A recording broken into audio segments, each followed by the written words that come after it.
Welcome, everyone. My name is Morgan Hicks. I'm the Graduate Admissions Advisor here at SUNY Plattsburgh. Tonight we have a webinar for you all about financial aid and funding opportunities for graduate students. And I'm joined by Todd Moravec. Would you mind introducing yourself, Todd? Hi, I'm Todd Moravec. I am the Director of Student Financial Services here at SUNY Plattsburgh. I've been in this role for over 20 years, and I oversee both the financial aid and billing operations at the college. Thank you. And we've got all the contact information up there as well. If you have any questions, you see the email address there for Student Financial Services. We'll have it up again at the end, but feel free to reach out if you have questions, if we're not able to answer them tonight. This is our graduate admissions staff. Some of you have probably been in contact with us. If anyone is in need of a one-to-one appointment related to admissions, Michelle, myself, and Grace all take appointments. So feel free to reach out to us if we can help with anything on the admissions side of things. So tonight we're going to be discussing tuition and fees for graduate school. We'll also be talking about the FAFSA as well as federal aid. And then I'll be discussing some of the institutional aid opportunities available at SUNY Plattsburgh, as well as some program-specific funding. There are some QR codes throughout the presentation that will lead you to relevant web pages. So please feel free to have your phones out and scan any of those QR codes so you can find out some more information. And then we also will have time for questions towards the middle of the presentation and then again at the end. So feel free to send any questions you have either through the chat or the Q&A feature, and we'll try to get to as many of those as we can. Okay, so I'm going to turn it over to Todd for the first half of our presentation. Great, thank you. So Student Financial Services, as I mentioned, really involves both the billing and financial aid side of the operation. So when you go out and do your FAFSA, our office is the one who downloads your FAFSA, packages you with financial aid, sends you the award letter, okay? And then when it's semester starts and it's time to disperse aid, our office is the one who disperses the financial aid to your account and generates a refund if you're eligible for a refund and sends it to the bank account. So on the billing side of the house, our office is the one who charges you tuition and fees. We send you the bill, the invoice, we send you monthly statements, and then we take all the payments from the students as well if you're making out-of-pocket payments. So if you have any questions about the awarding of financial aid, when you get your financial aid, any questions about the dispersing process, status of your refund, any question about the charges or fees on your bill, you just give our office a call. If you want to discuss, what options you might have and go over your award letter, just give us a ring and we'll go over it with you or your bill. You don't really need an appointment. We're really open 8 to 5, 8 to 4, excuse me, Monday through Friday, except on Thursdays we open at 9. And most of the time you can get through to us, without on the phone. A lot of times, you don't really need to come in and see us. We're welcome to have you if you're in the area. But if not, just give us a ring on the phone and we can help you with most items. We have walk-in assistants. We do appointments, but for most things, you really don't need an appointment. So, and like Morgan said, we're really here to help. So don't be shy. If you have a question, you need something answered, give us a ring. We'll pull up your award letter. We'll pull up your account on the computer and do our best to help answer all your questions. Okay. So let's get right into it. So this is an estimated bill for the upcoming fall semester, not the year, the upcoming fall semester for a New York State graduate student. So a graduate student who's getting charged the New York State tuition rate. If you want to get annual costs, you would just multiply all these numbers by 2. So for an in-person, so let's say a sort of a standard program. I'm going to see if I can do a pointer here. So for an in-person, right there, so that's sort of a standard graduate program. Tuition is $5,655 if you're a New York State resident. Mandatory fees are about $1,022. Okay, so total bill. So if you were to come here, we start billing usually in July, and you're in one of these programs, you can expect the total charges for the fall semester to be about $6,677. Okay? Your financial aid is going to be, we know it's at least going to be an unsubsidized loan if you're full-time at $10,250. If you do your FAFSA, all graduate students who are full-time are eligible for $10,250 per semester. So if that person decided to accept all their loans, they would get a refund of $3,573 for the fall semester. And the spring, the student was full-time, you'd expect that to be the spring as well. If the student didn't need that refund, they would then maybe decide not to accept the full amount of the loan, that $10,250. They might want to accept smaller portion of it to get rid of the refund, or to just cover the bill balance, or to create a smaller refund to help them cover their books and supplies. Okay, housing on campus, there's some charges down here. These would get added to the bill if you decide to live on campus, and obviously you'd have to adjust the math. If you're in an online program, the bill drops a little bit, $6,205. That is an exclusively online program, and those programs are highlighted on our website. It's not programs in online classes, that you have to be an exclusively online program. Okay, numbers change a little bit. The MSW program does have a higher tuition rate per SUNY, so the charges for that are a little bit more, same aid package, and then the education is a little bit different as well. They can get a teach grant in addition to the unsubsidized loan. Now, the question marks around these assistantships or fellowships are because that's really what Morgan is going to talk about a little bit later down the road. So really, if you're going to get into grad school here, you can get a loans, but your goal is really to try and find other forms of assistance, such as grad assistantships, fellowships, teach grants, that could help you not take the full out loan if you don't need it, to help offset those costs. Your goal is kind of try and minimize that loan to these other funding sources that Morgan is going to talk about a little bit later. Okay. Thank you. So, oh no, that's there for the life. I have to figure that one out. All right. So per credit estimated charges. So this is the per credit amount. So for fall 26. So if you're not a full-time student, if you're in person, it's $556 per credit. So if you're in one credit, it's $556. If you're in 3 credits, it's 3 times $556. And those are the different rates. So you can do the math for that too. Financial aid packages would vary depending upon your credit load. So it's harder to do the standard ones that I just showed you some examples. But that's why you send us your FAFSA and you get an award letter, and that is your customized financial aid package. And if you're going to be part-time, you're just going to want to call us and say, hey, Plattsburgh, I'm going to be part-time. Could you adjust my package down to part-time? We'll adjust it down to part-time, and then you can get a new award letter with an estimated bill on it. Okay. So this is the bill for an out-of-state graduate student. So it's the same setup as before, same columns, but this is an out-of-state student. And the major difference is the tuition rate. The tuition rate for out-of-state students is a lot higher than it is for in students. Still affordable, still reasonable compared to many of our competitors, but it is higher. Do the math here. So we'll just do that first column again, in person. So total charges for an out-of-state grad student, an in-person standard program, $12,572. Subtract out $10,250. That leaves a bill balance of $2,322. Okay. If you need help paying that bill, in this example right here, you really have a payment plan or a private loan. A payment plan could take that $2,322 and spread it out over time, up to 4 months. So you could pay $600 a month for 4 months. There's private loans that you could go out and borrow as well as also. Again, or ideally, apply for a grad assistantship, fellowship, or something like that. That would help you lower that cost. All right. Next slide.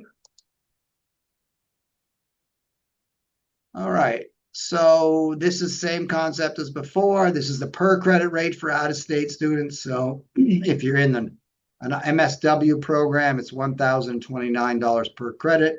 If you're in 6 credits, you'd multiply that $1,029 times 6 students, times 6 credits. Okay.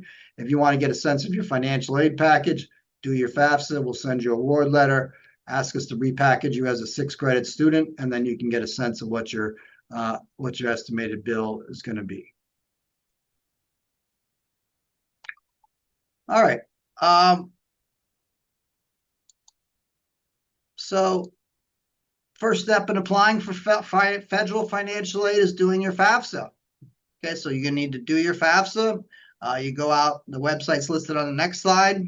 Okay, any student who wants federal aid has to do their FAFSA. Same process as an undergraduate. Okay, so you go out, you do your FAFSA. The major difference between a grad student and an undergraduate doing their FAFSA is a graduate student is considered independent, so no parental information needs to be put on the FAFSA. No parental income, you don't have to list them. You can if you want, but you don't have to list them. You don't have to report to income. So you are, as a graduate student, you are an independent. Okay. What are the major federal financial aid programs? Work study, unsubsidized loans, teach grant. Those are the major ones. And Morgan's going to talk about those grad systems down the road. How do you do the FAFSA? Same process as an undergraduate, except you don't need to put parental information on it. You go out to this link right here, or just Google FAFSA, and you'll come up. But that first part of that website there, that studentaid.gov, that is the main website for everything federal financial aid. I'll show you a screen clip about that. So that is your main point. If we're not open and you have a question about your loan, just generic question about your loan, you want to find out who your loan servicer is, you want to look at repayment, that is the website, studentaid.gov, and that is your main hub. So that's a good one to do. Good one to remember. Okay, so FAFSAs generally become available in October. So if you're applying to be a grad student in the fall, your FAFSA is already available. Go do it. Go do your FAFSA. Just make sure you're doing the 26-27 FAFSA, not the 25-26 FAFSA. Okay, so if you're coming here as a new grad student in the fall, matriculated, you want to do the 26-27 FAFSA. Okay, if you're starting in the summer, you actually do want to do the 25-26 FAFSA and the 26-27 FAFSA, because summer is the last semester in this year. Okay, if you're starting in the summer, you need to do both years, not just the 26-27. Again, the application is already open for this 25-26 and 26-27, so you don't need to worry about that. For the fall, the October one, they'll open up for 27-28. Okay. So what do you need to do your FAFSA? You just basically need your verified account and user password. They call it your FSA ID or something. They change the name every other year. So you just need a federal username and password. Okay. And then you'll need income information. You don't really need that as much anymore, because what will happen is you're going to link to your taxes. So when you go do your FAFSA for 26-27, you're going to link to your 24 taxes, and you really don't need much income. You might need a couple numbers from your taxes, but nothing you can't get real quick. As far as doing the FAFSA, an hour, I would say that's probably on the long side. It really takes about, I would say, 30 minutes or less these days. They did a really good job, although they delayed the FAFSA. It took a long time for them to get that new version out 2 years ago. It's really a lot easier than it was 5 years ago, and a lot quicker to do. Okay, types of federal aid. Main types of federal aid are direct loans, direct unsubsidized loans. The interest rate for that, I think, is now about 7.94%. The unsubsidized loan is a federal loan. You, the student, are the legal borrower. You don't have to, repayment doesn't start until you graduate or drop below 6 credits, and you have a 6-month grace period between the time you graduate and the time your first payment is due. So it will accrue interest while you're in college, but let's say you graduate in May, you don't need to make that first payment until 6 months later. You can always pay it earlier if you choose. It's up to you, but you don't have to make that first payment until 6 months after you graduate. If you have undergraduate loans, let's say, and you're in repayment right now for your undergraduate loans, they will go into deferment as long as you're enrolled in 6 credits or more in the fall or spring semester. So let's say you have $20,000 in undergraduate loans and you're making your payments. You come here, you start in August 2026. They're going to eventually stop asking to make those payments in August. Not when you apply and admitted, but once the semester starts. Okay. That's when that's when the deferment will go back into deferment. Not in July, but that actual first day of classes. And you're responsible for that payment up until that first day of classes. That's a common question. Another type of federal aid is the Teach Grant Loan. That is basically, you need to have a 3.25 cumulative GPA, and you need to be in an education program. And then you need to sign a service agreement that basically says within 8 years of graduating, you're going to work 4 years in a high need field that serves low-income students as a primary or secondary teacher.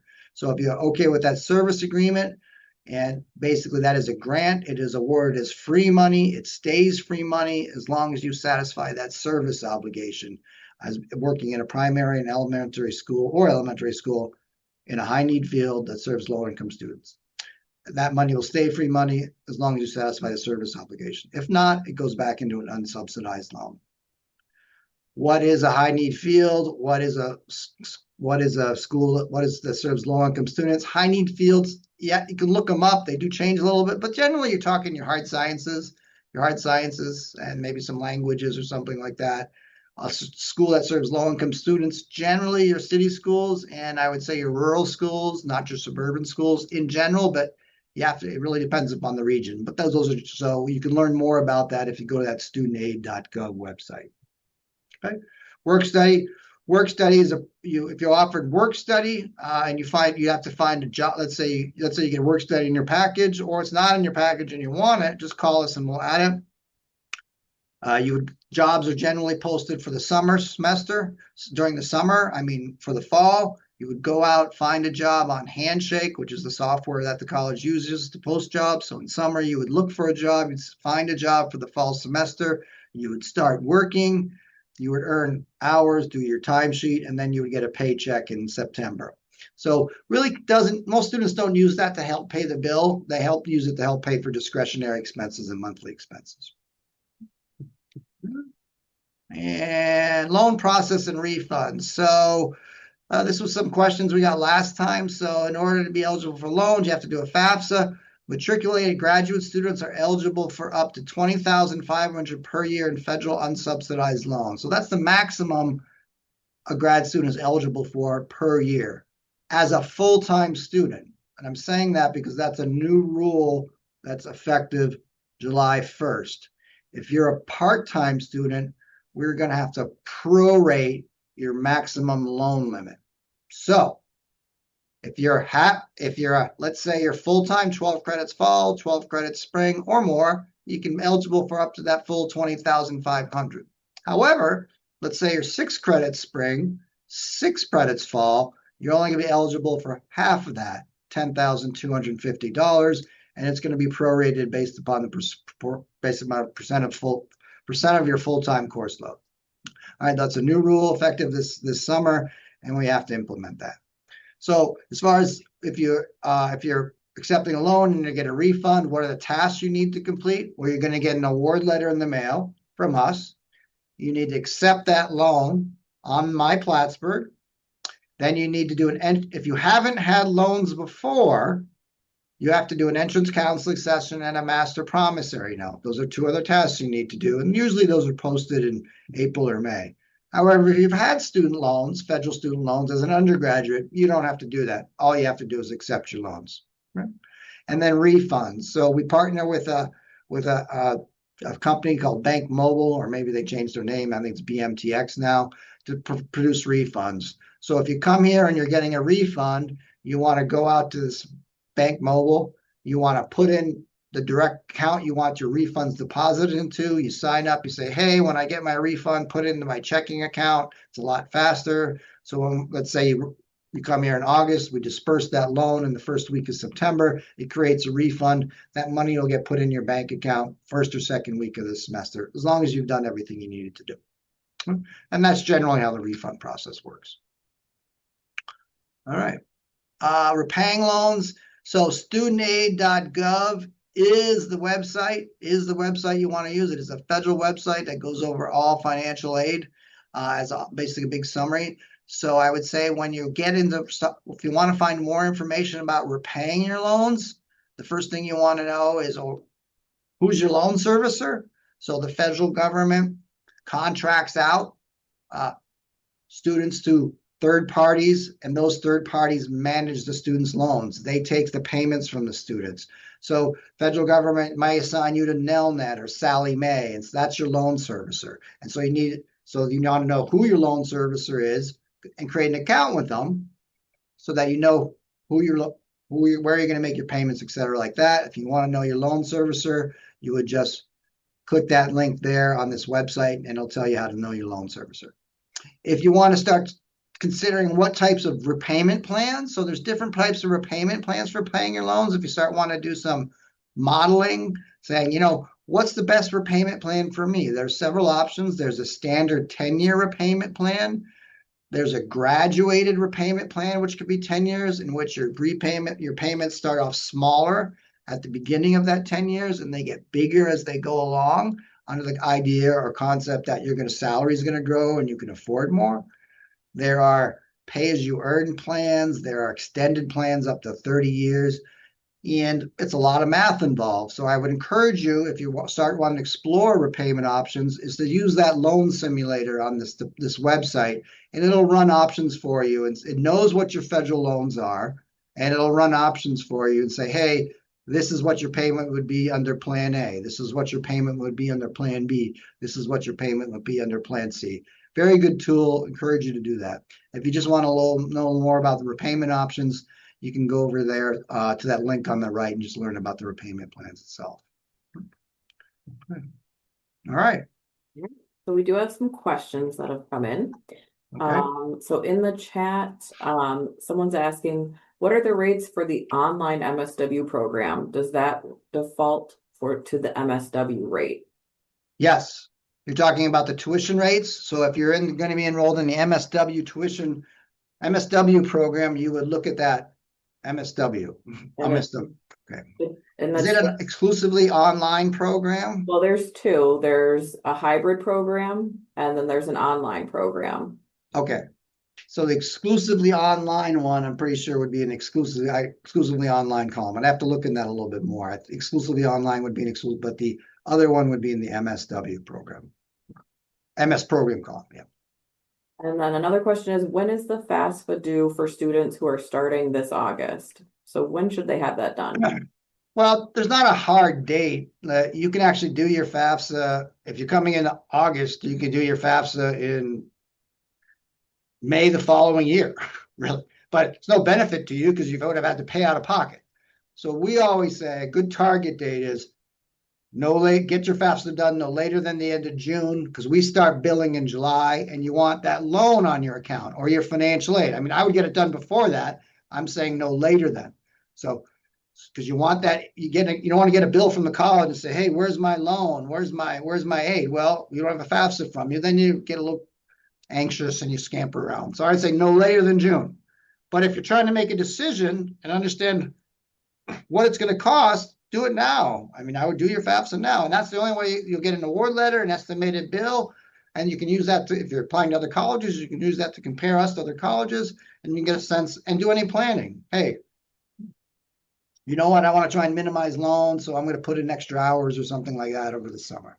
So I would encourage you to do it sooner than that, but I would say no later than the end of June.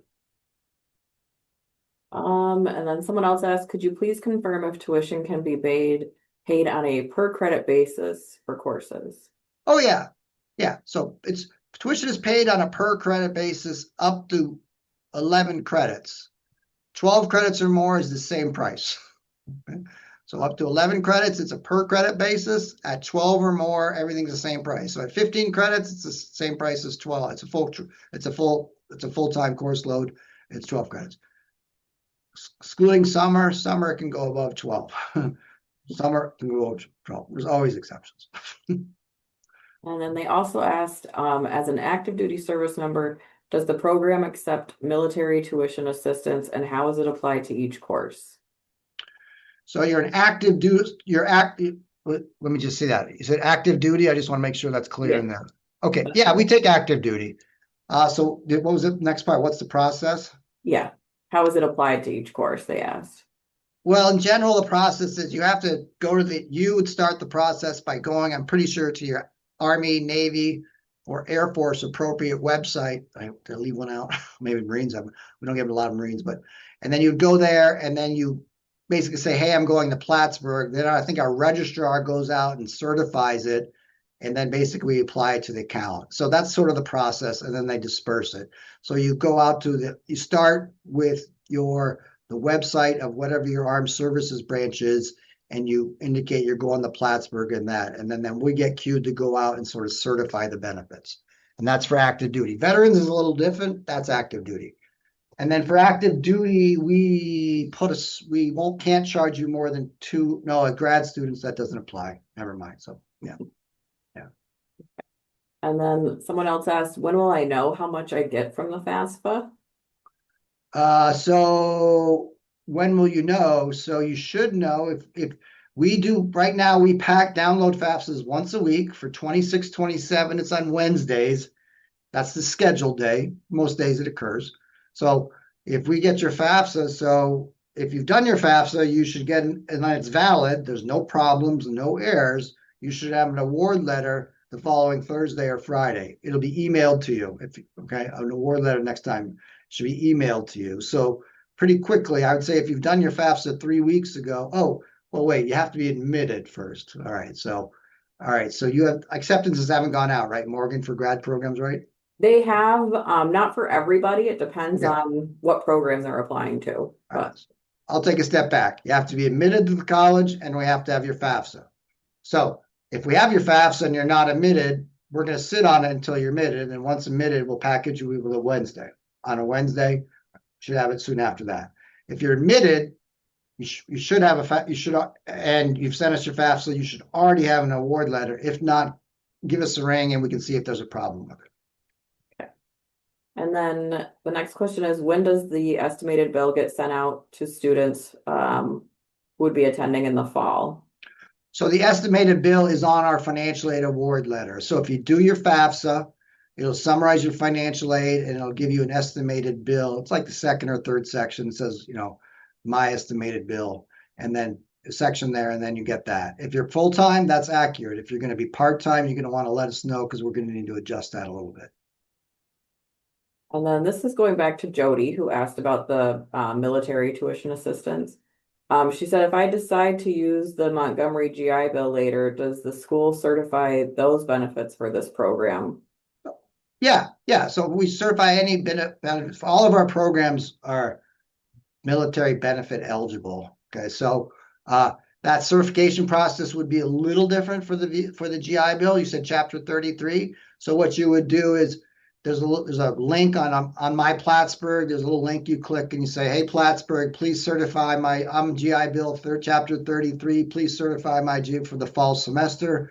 We go out, we pre-certify it, and then when we certify it, so you'll get your monthly payments, and then we'll certify it again once your classes are finalized. So it's a little bit different for the GI Bill. And I think we'd want a copy of your, what is that called? Certificate of eligibility from the GI Bill. That won't prevent us from starting certification, but we'll eventually need a copy of that.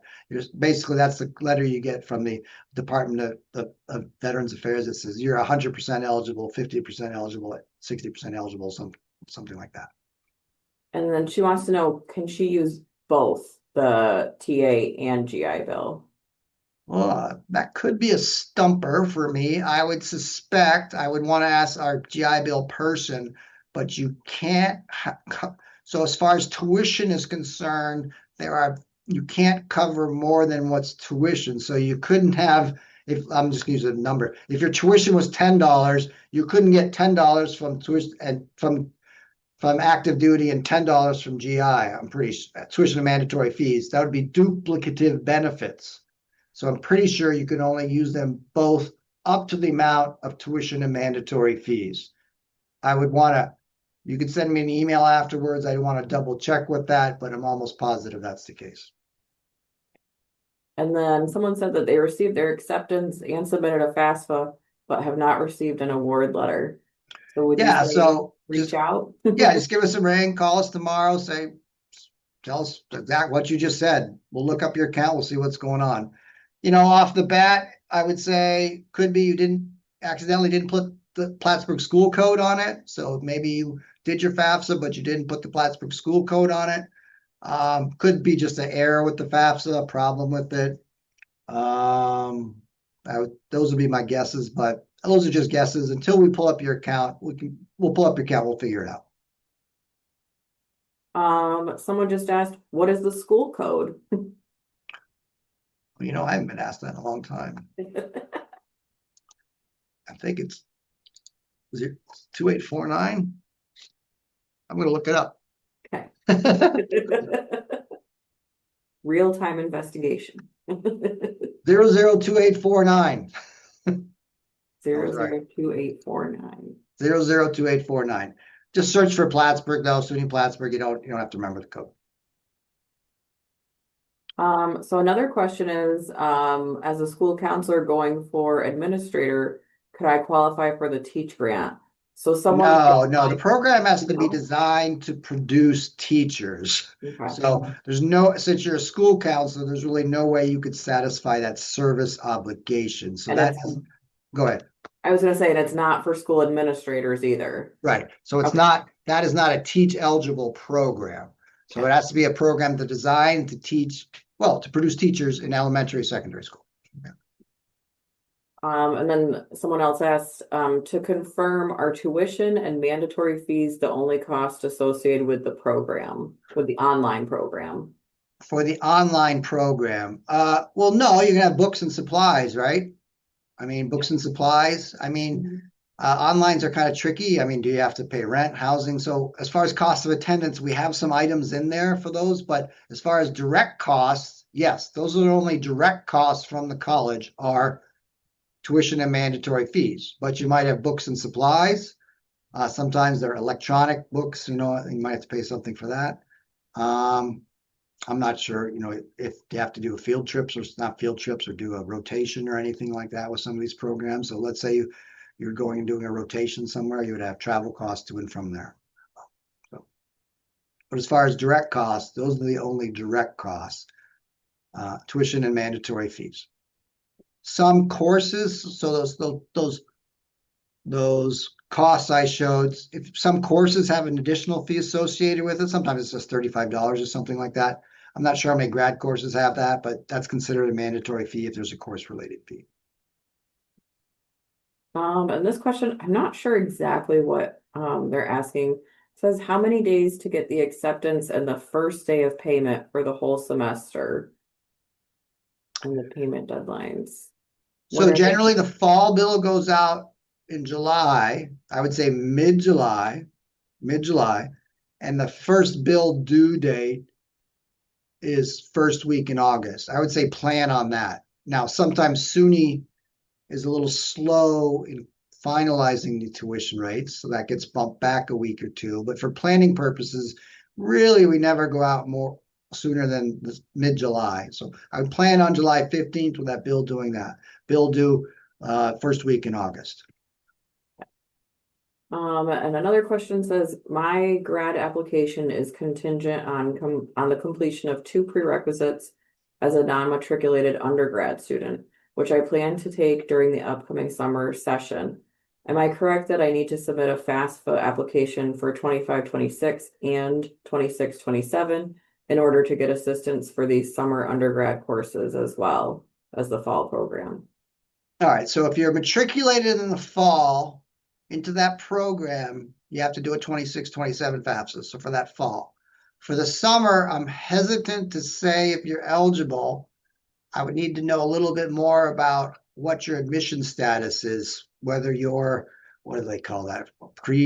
What is that called, Morgan? You remember? There's we now have a special non-matric for some programs, and they get put into a graduate prep program. Right. So it would depend on if you're in that track or if you're just needing to take some classes as a non-matric, because a true non-matric, you're not eligible for aid, correct?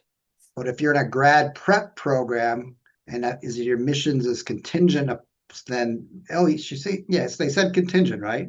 Yeah. So it sounds like you're in that, but I think both of us are a little hesitant to say yes because we want to pull up your account and check your grad status. Call us and we'll figure it out. And then also asking if we can discuss anticipated or current interest rates for federal loans. So the current interest rate for the unsubsidized loan this year is 8.94%.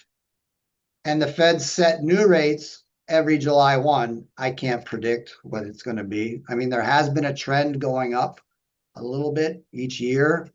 I really don't know what this, I mean, depends upon the T-bill.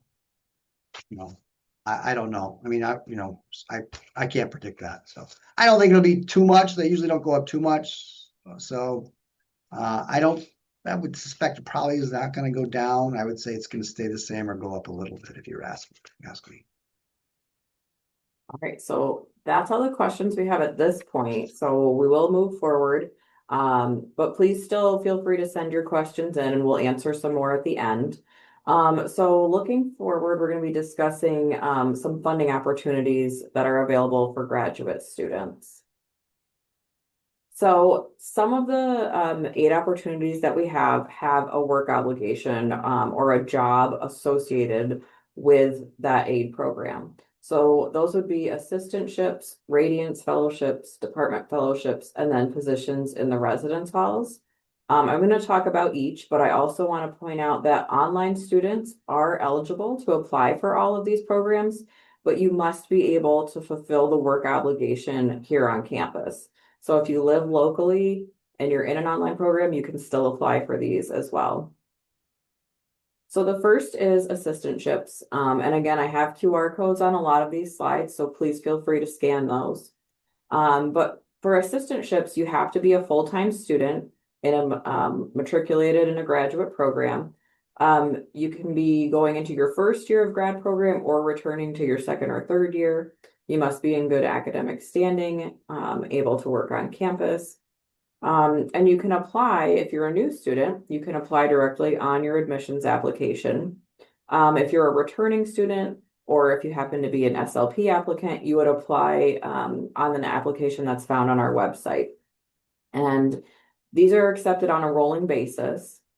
All of the positions have individual supervisors that are either faculty or staff on campus, and they are in charge of the hiring process. So you'll see the supervisor's name on each of these positions if you were reviewing them on the website. All of these positions are already designated as either a 10-hour position or a 20-hour position.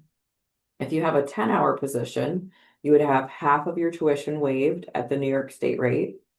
If you have a 20-hour position, all of your tuition would be waived at the New York State rate. On top of that, you would also receive a stipend. These vary based on the position, and the stipends are listed in the position descriptions on our website. So those stipends range anywhere from $3,000 to $10,000 per year. And those are paid out in a biweekly paycheck. It's a paycheck just like any other employee on campus gets. The positions are held in academic departments and also administrative offices. So if you were, for example, applying to our data analytics program, there are some assistantships that are just for people in the data analytics program or just for people in clinical mental health counseling, etc.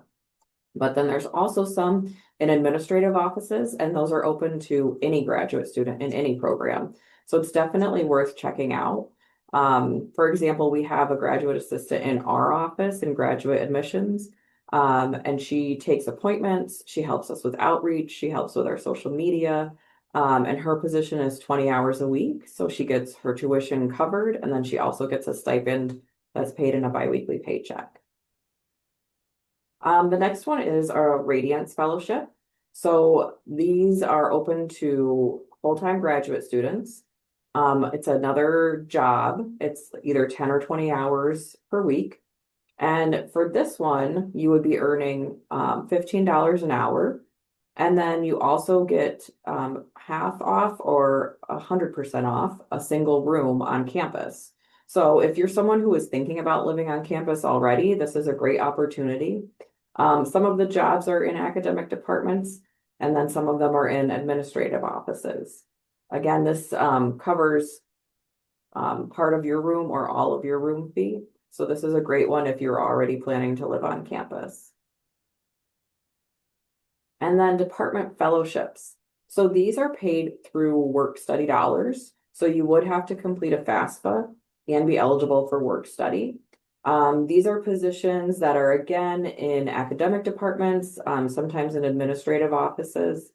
And with these positions, you can work up to 20 hours per week during the fall and spring semesters. And then if you work during winter or summer, you can do 29 hours a week during those semesters.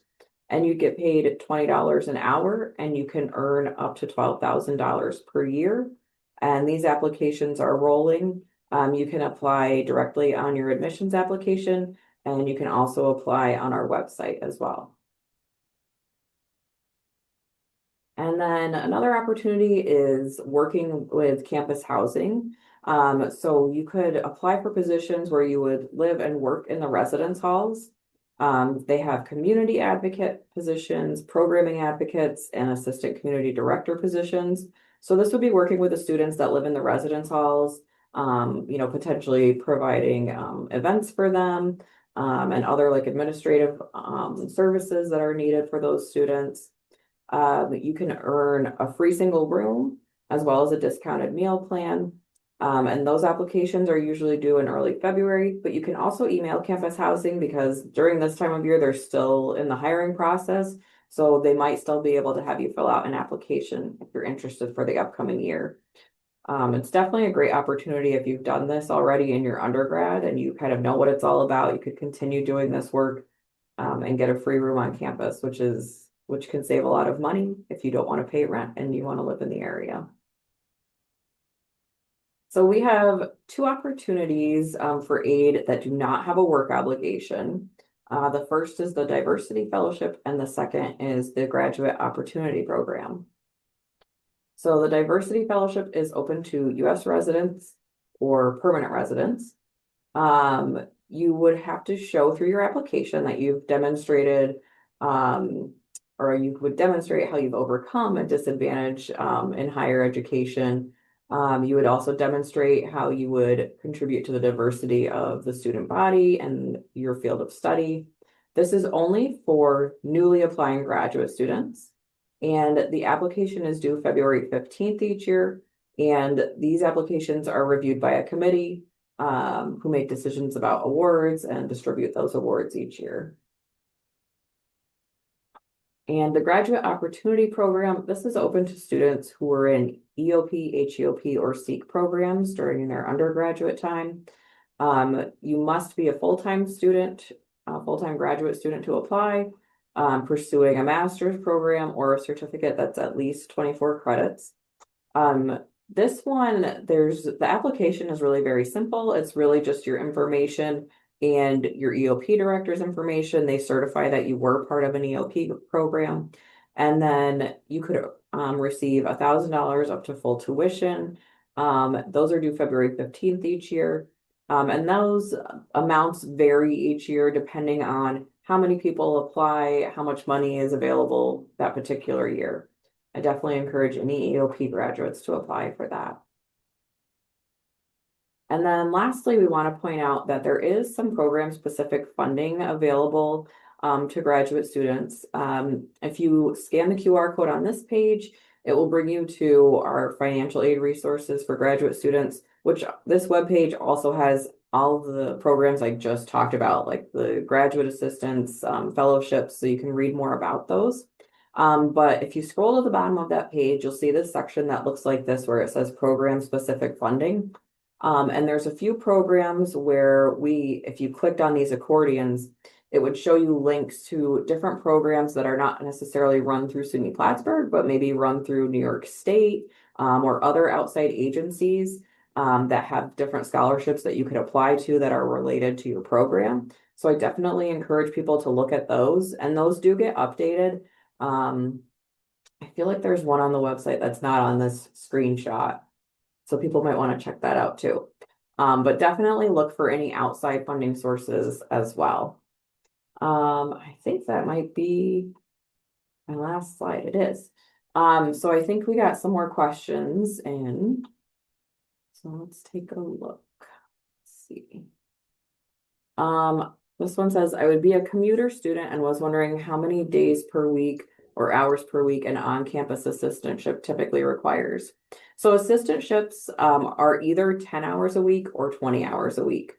If you go to our website and look at the assistantship webpage, you can look at each assistantship that's available for the upcoming year. And in the job description, it will tell you if that specific assistantship is 10 hours or 20 hours. Does Plattsburgh offer any merit-based scholarships or need-based grants for students? So not at the graduate level, is that right, Todd? Yep, Yeah. not at the graduate level. We covered really all the funding opportunities here. I mean, theoretically, work studies need based, but most grad students have needs, so it's available to most grad students. For the department fellowship, what is the least amount of time you would be able to work per week and still receive the fellowship? So fellowships like assistantships, they're either 10 or 20 hours per week. Again, those will be right on the job descriptions for the fellowships. So if you apply for a 10-hour position, you would be doing 10 hours each week. If you apply for a 20-hour position, you would be doing 20 hours each week. So it's already set up for the number of hours that you would do. I applied for the diversity fellowship. When would I expect to hear back? So the diversity fellowship, I believe that committee is meeting either this week or next week to review applications. I would think you would find out by the end of March or early April. I've applied for an assistantship and curious when I may hear back. Would I need to reach out to the potential supervisor? Yes. So I would encourage you to reach out to the supervisor. Their name should be listed right on the job description. With assistantships and department fellowships, those are all the interview process and the interview process for that is all run by each individual supervisor. So they're the ones that will contact people if they're interested in setting up an interview with you. But you definitely can reach out to them, to let them know that you're really interested and asking about, their timeline for hiring. Okay, let's see. Were those applications already due for next year? So anything that had a February 15th deadline, those would have been due for next year already. Assistantships and department fellowships have rolling applications, but GOP and the diversity fellowship, those were due February 15th for the upcoming year. Yes. Okay. I think that's all the questions we have right now. So we did record this session and I will send it out to everyone, probably tomorrow. But if anyone is interested in getting a copy of the slide deck, please send myself an email to graduate@plattsburgh.edu and I can send you a copy of the slide deck. So if you were interested in any of these specific links, you could get to those through the slide deck. But I think that's it. Anything else? Well, there was a payment plan question. Okay, So great. if we plan to do a payment plan for the fall semester, when is expected last payment due? Okay, so there's two types of payment plans. There's a 50/50 and a 4-quarter. So let's say your first payment, get your fall bill, first one's due in August. So if you do the 4-quarter plan, it's 25% of the bill plus a one-time $35 fee due in August, 25% September, 25% October, 25% November. So November would be the last payment for the 4-quarter. And I think for the 50/50 one, it's not as popular. I think it's October or November as well too. So you need that first payment in August, and then I think it's October or November. I can't really remember. I think it's October. But it's on our website. I can look it up. You can look it up. And that would be that. So when you get your bill, though, and you go through the bill and you accept your charges and you check out, there's a little link that says enroll in a payment plan, and it does all the math for you and it tells you when all the payments are due. Great. All right. Okay. I think that's all of our questions. Anything else you want to add, Todd? No, thank you. And we really did mean it. If you have questions along the way, just give our office a ring. give our office a ring and we'll be able to walk you through an award letter and hopefully answer all your questions. Perfect. Thank you.